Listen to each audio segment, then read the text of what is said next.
Navegando pela internet afora, eu encontrei uma discussão entre dois fãs. Um fã da Marvel que gosta do Beyonder e também do próprio Homem Molecular. Do outro lado nós temos aí uma pessoa, um fã, né, que gosta muito da DC, especificamente o Superman Armadura Cósmica. E a discussão de vez, tá, foi quem realmente venceria entre esses três personagens. Superman Armadura Cósmica contra o Beyonder e o Homem Molecular. E cara, os dois lados fãs têm argumentos plausíveis. Um fala que o Superman Armadura Cósmica venceria porque ele tem uma adaptação infinita, e o outro lado fala que o Beyonder e o Homem Molecular são entidades que fazem o universo Marvel parecer uma barata. Então, eu vendo essa treta toda, eu resolvi separar alguns argumentos que os dois lados dos fãs, né, usam para poder discutir nessa batalha.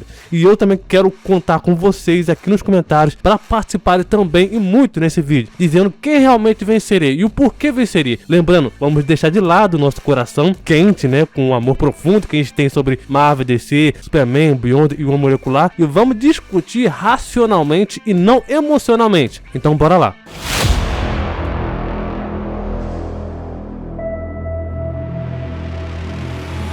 Fala galera, beleza? Aqui que vos fala é o Thiago, estamos em mais em um vídeo. Muito prazer em ter você aqui comigo pra gente acompanhar, pra gente falar mais sobre personagens que a gente mais gosta, né? E com mais discussões entre personagens da cultura pop. E hoje a discussão é diretamente entre Superman Armadura Cósmica contra o Beyonder e o Homem Molecular. Nesse vídeo de hoje eu vou abordar com vocês, todos vocês, né, os argumentos possíveis que os dois lados, né, dos fãs da Marvel e da DC dizem, falam, comentam sobre essa batalha. E você tem uma missão muito importante agora, cara, que é dar a sua opinião aqui nos comentários de quem realmente vence. Comenta aqui, também aproveite, se inscreve aqui no canal pra gente discutir mais sobre comparações entre personagens. Aproveite também, já deixa aquele like também, que isso ajuda demais, cara, pra poder saber se vocês querem ver mais conteúdo como esse aqui. Então vamos lá. E eu vou usar a HQ do Multiverso oficial da DC, tá feita pela lenda Grant Morrison, como base para eu poder usar aqui nesse vídeo. Então se vocês quiserem adquirir essa HQ, eu vou deixar aqui o link na descrição, tá, da HQ lá no site da Amazon, para quem quiser comprar. Quando você entrar lá no site da Amazon, é só você ir lá na opção opções de compra, aí você vai poder escolher qual coleção que você quer comprar e adicionar ela então no carrinho e aí você comprar, beleza? É uma HQ muito boa que eu recomendo demais. Primeiro, quem são os monitores? Os monitores são seres que com acesso maior, né, compreensão e também inteligência fundamental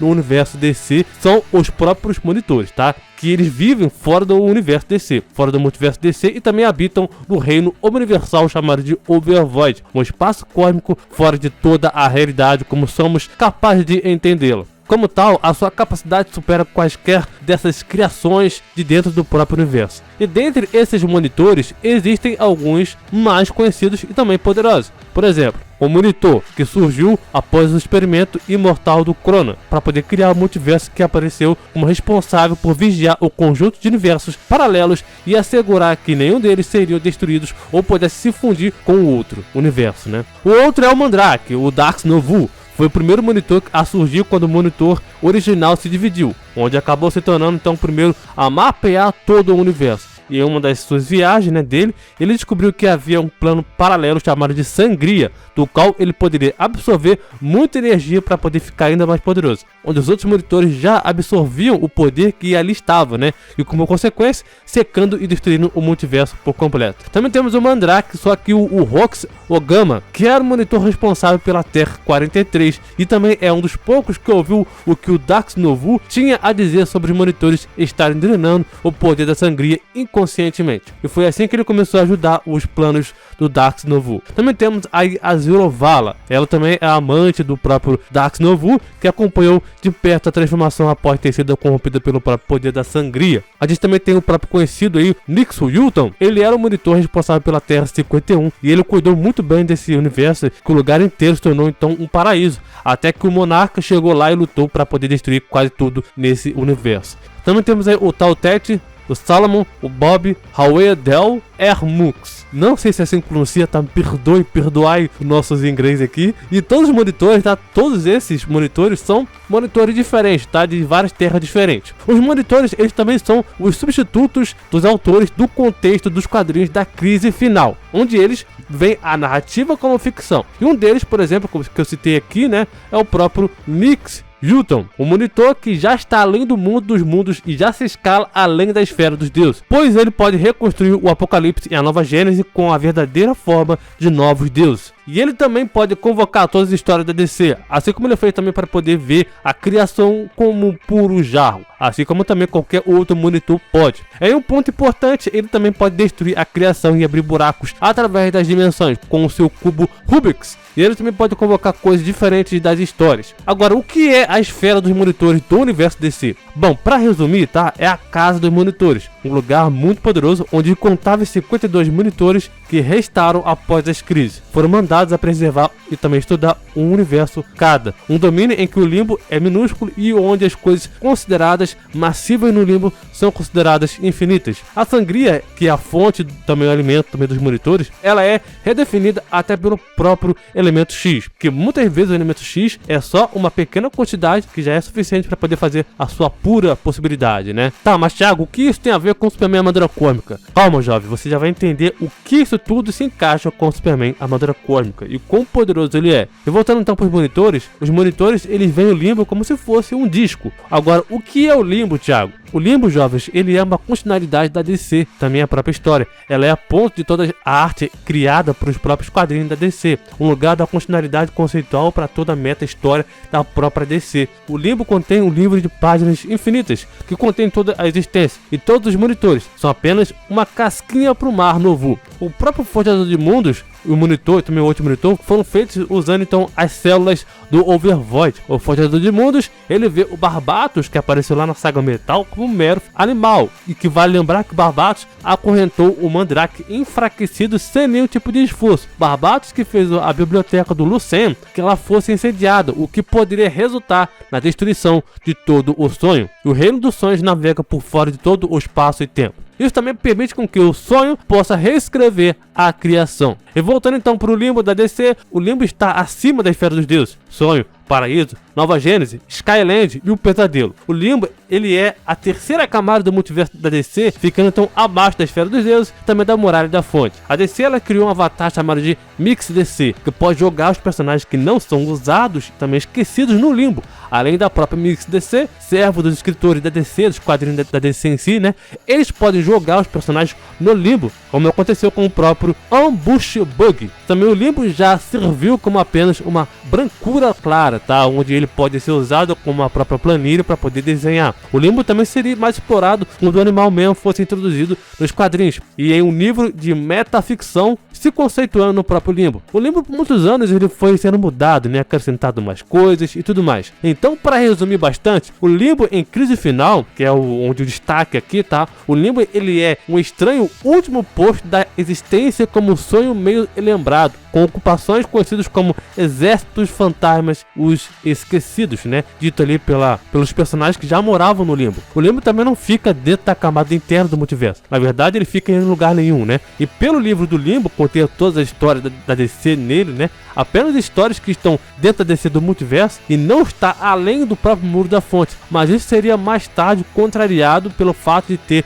um capítulo final. Somente lendo o livro causaria uma perturbação no limbo. Agora, qual é o tamanho do limbo? O limbo ele pode conter máquinas maiores que cidades, pilhas de lixo, depósito cósmico. Para poder simplificar, o limbo ele pode acolher universos inteiros, como por exemplo o universo 51. O limbo também ele é um lugar muito complexo dentro da DC Multiverso, tendo então vários tipos de metafictícios, personagens cientes de escritores e personagens de histórias vivas, desde que sejam lidos dentro de uma edição de quadrinhos. O limbo ele existe no limite da criação, mas não passa da esfera dos monitores. E aonde eu quero chegar com isso? Simples, Superman Armadura Côsmica ele segura o limbo como se não fosse nada. Superman Armadura Côsmica ele está muito acima das outras camadas da DC, não de todas, mas da maioria, né? Mandrake ele foi capaz de derrotar o Superman Armadura Côsmica e o Armadura Côsmica ele era o único que poderia ter salvado todos da crise final. Onde a história do Superman, a Armadura Côsmica, ela é descrita como imparável e indestrutível, onde ele podia perceber o leitor de uma forma metaficcional. A Armadura Côsmica também estava sendo aí uma arma, né, para poder se adaptar a todos os tipos de situações que poderiam, né, se opor a ele, e também todos os furos possíveis. Ele também pode entender a natureza dos monitores. Superman também, a Armadura Côsmica, ele pode ou podia, né, sentir a narrativa se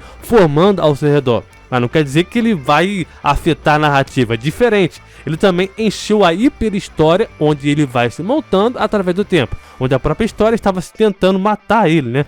Usando todos os poderes contra ele, né? Os poderes contra ele, para matar o Superman Armadura Côsmica. A fala do Overvoid viu o que o infectou o Overvoid, onde todos sabem disso, né? Mas também foi mostrado que a armadura cósmica, ela é realmente o que infectou o Overvoid. E foi esse defeito que foi então personificado como armadura para que o Overvoid pudesse entendê-lo melhor. E então o Overvoid então decidiu forçar toda a existência a lutar contra o Mandrake, pelo direito de continuar a existir. A armadura cósmica, ela é literalmente a história fora da obra da arte. O Overvoid foi infectado pela história. A armadura cósmica, ela é a própria história, onde já foi confirmado pela armadura cósmica que incorpora a DC. A armadura cósmica, ele é anterior ao New, um mundo conceitual que abrigava os pensamentos personificados do Overvoid, os monitores, né? O Mandrake, ele foi enviado para investigar os quadrinhos da DC em um nível muito metaficcional, e na luta final foi confirmado que o Mandrake será a corrupção do Overvoid. Algumas pessoas dizem que o Superman armadura cósmica, ele tá muito acima do Lucifer Stark, a Presença, Helena Belloc, Perpétua, Batman McKee, Pralaya, Mão Vazia e todos os outros super seres da DC, né? Sendo então abaixo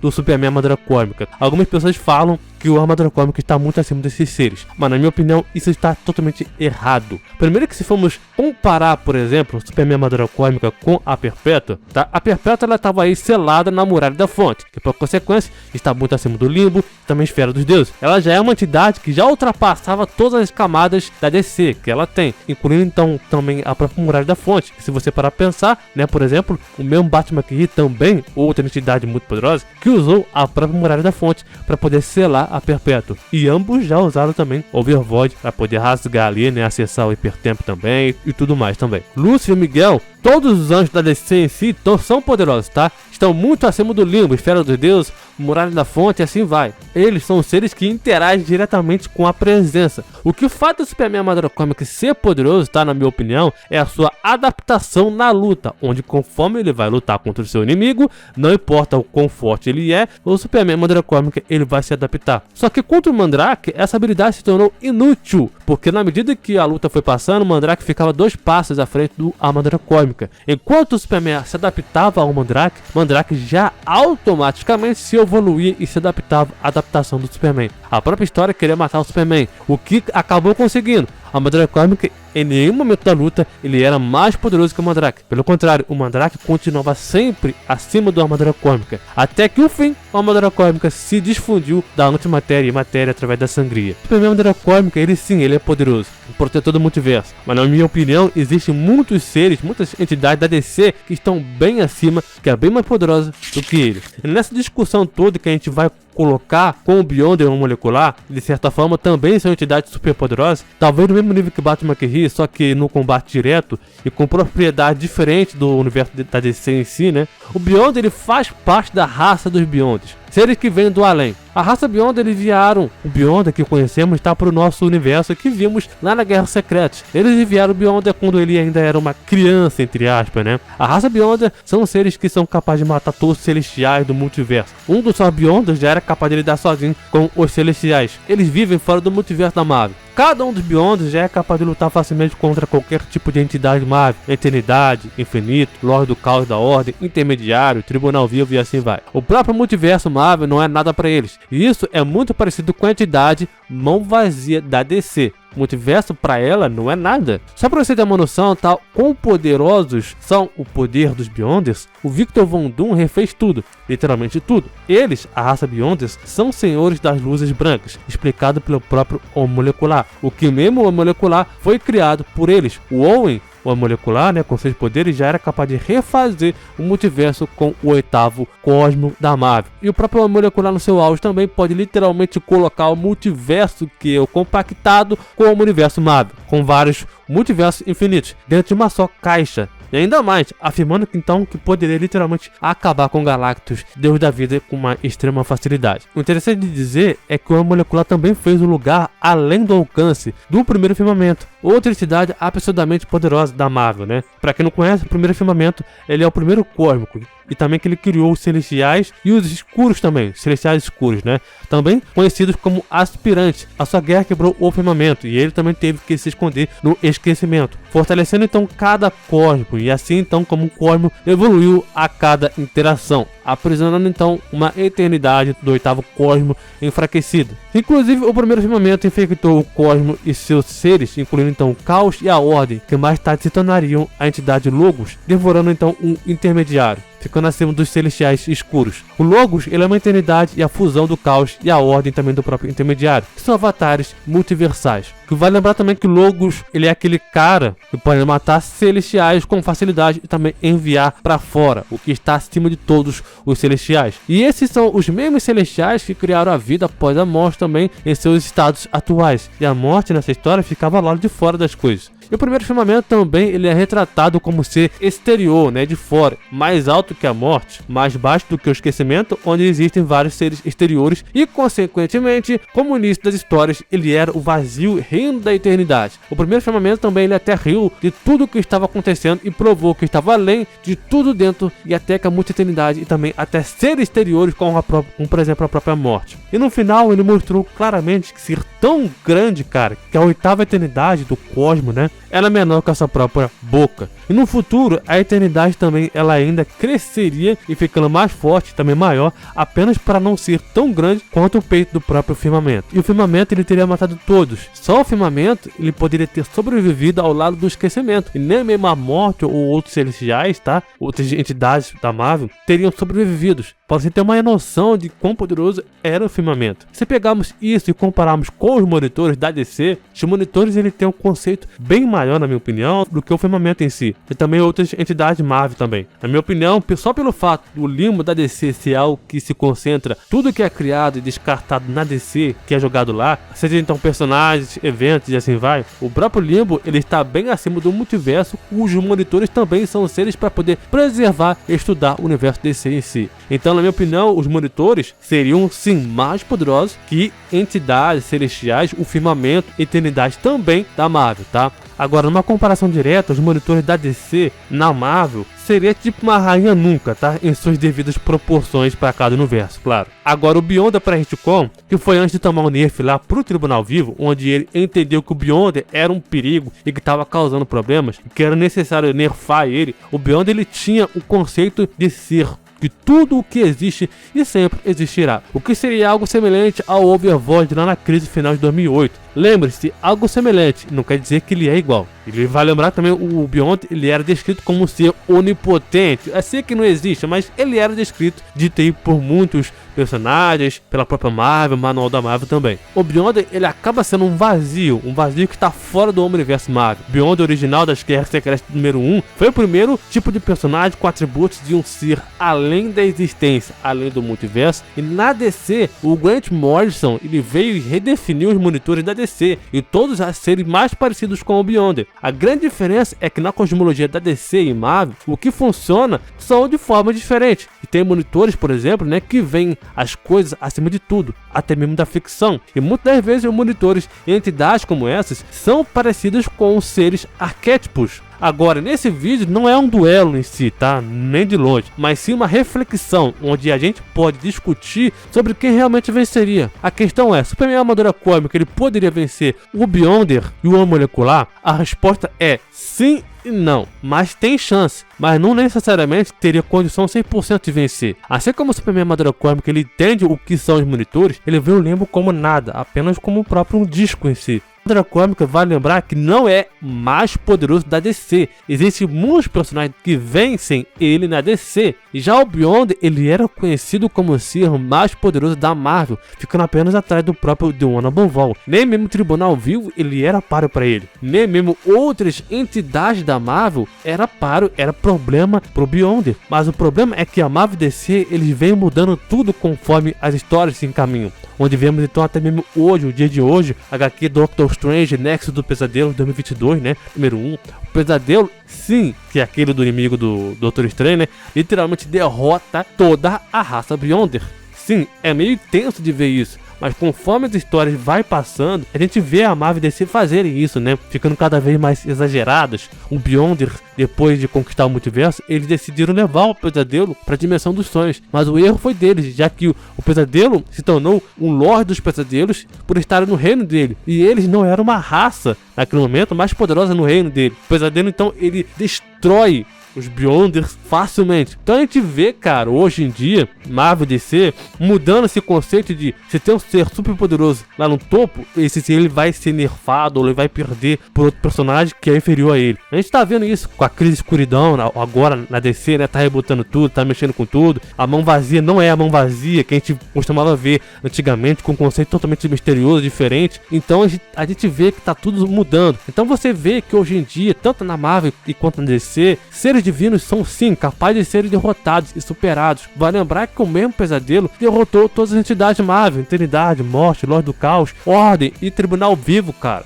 Vai lembrar também que o Beyonder vai voltar na saga dos Defensores agora em junho, tá? Esse mês que eu vou trazer pra vocês também. E talvez o meu medo é que o Beyonder ele sim volte a ser nerfado. Ele nerfa o Beyonder porque é um cara, uma entidade muito poderosa. Agora, se eu for dar a minha opinião, que realmente venceria, sem nem sequer pensar muito, na minha opinião, por tudo que representa, tá? O Beyonder, o molecular, venceria. Mas a chance do Superman Armadura Cômica vencer, sim, é muito alta. Afinal, ele conta com uma adaptação que sim pode ajudar ele muito. Pra quem viu o duelo que eu fiz, a Armadura Côsmica contra a Mulher Maravilha, Foge dos Mundos, sabe, entendeu, pra quem realmente entendeu o meu ponto, né, é que a adaptação do Superman é muito vantajosa dependendo pro personagem onde ele vai enfrentar. Nessa luta aqui poderia ser muito vantajosa. E se você acha que o Superman Armadura Cômica venceria, comenta aqui o porquê que ele venceria. Se você acha que o Beyonder venceria ou a Molecular venceria, e se eles teriam alguma chance, comenta aqui. E também quero aproveitar para vocês, convidar, né, vocês a se inscreverem aqui no canal, que aqui a gente traz mais vídeos como esse aqui toda semana. Vídeos, além de serem informativos, a gente cria aquele debate amigável, né, muito bacana. Então se inscreve aí, muito obrigado por tudo, valeu, falou e até mais.